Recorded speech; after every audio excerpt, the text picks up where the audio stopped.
ভারতে আসতে চলেছে প্লাস্টিকের টাকা। হ্যাঁ, ঠিক শুনেছেন, ভারতে কিন্তু আসতে চলেছে প্লাস্টিকের তৈরি টাকা, আর কাগজের টাকা নয়।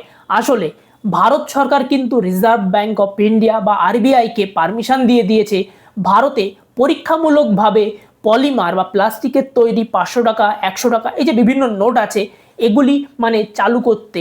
এবং এর ফলে কিন্তু টাকা ভিজে যাওয়ার আর সম্ভাবনাও থাকছে না এবং ছিঁড়ে যাওয়ারও সম্ভাবনা থাকছে না। কিন্তু সবথেকে ভালো জিনিস কী হবে জানেন? সেটি হচ্ছে এই টাকা কিন্তু জাল করা ভারতের শত্রুদের পক্ষে অত্যন্ত কঠিন হয়ে উঠবে।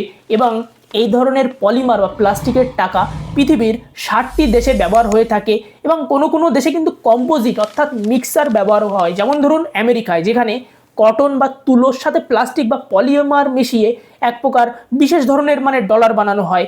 এবং এই প্লাস্টিকের টাকা যদি পরীক্ষায় সফল হয়, তাহলে কিন্তু সবথেকে বেশি লাভবান হতে চলেছে রিজার্ভ ব্যাঙ্ক অফ ইন্ডিয়া এবং ভারত সরকার।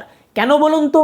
তাহলে বলছি শুনুন। এটি বুঝতে হলে আপনাকে জানতে হবে যে রিজার্ভ ব্যাঙ্ক অফ ইন্ডিয়া কিভাবে অর্থ উপার্জন করে বা লাভ করে। আসলে আপনার কাছে ধরুন 500 টাকা আছে বা 10 টাকা আছে, যাই আছে, সেটি প্রিন্ট তো করেছে কেউ না কেউ, সেটি করেছে হচ্ছে আরবিআই। ধরুন 500 টাকা প্রিন্ট করতে বা ছাপাতে প্রয়োজন হয়েছে আরবিআই এর 5 টাকা। ধরুন কাগজ, প্রিন্টিং এবং কালি এসব মিলে 5 টাকা খরচ হয়েছে আরবিআই এর। তাহলে আরবিআই তো লাভ করছে 495 টাকা। বুঝতে পারলেন না? তাহলে শুনুন আর একবার। 500 টাকা প্রিন্ট করতে খরচ হচ্ছে 5 টাকা। আর তাহলে এই 500 টাকা নিশ্চয়ই গাছ থেকে ঝরে পড়ছে না। এই 500 টাকা আরবিআই অন্য ব্যাংককে দিয়েছিল, ওই ব্যাংকের থেকে আপনার কাছে এসছে, কিংবা অন্য লোকের কাছ থেকে আপনার কাছে এসছে টাকাটি, ঠিক আছে? কিন্তু এর মূল উৎপাদনটি কে করেছে? এটি করেছে হচ্ছে আরবিআই। এবং আরবিআই 5 টাকার টাকা ছাপিয়ে 495 টাকা লাভ করে নিল।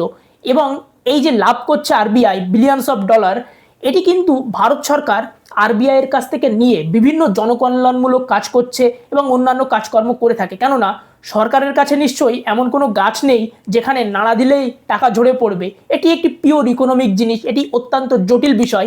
ভবিষ্যতে এ বিষয়ে আমি একটি বড় ভিডিও অবশ্যই নিয়ে আসব। ভিডিওটি ভালো লাগলে লাইক করুন, চ্যানেলটিকে সাবস্ক্রাইব করতে ভুলবেন না। এবং ভবিষ্যতে এ বিষয়ে আমি একটি বড় ভিডিও আনতে চলেছি। এবং এই ধরনের ইকোনমিক্সের জিনিস কিন্তু সচরাচর বাংলায় কিন্তু বানানো হয় না।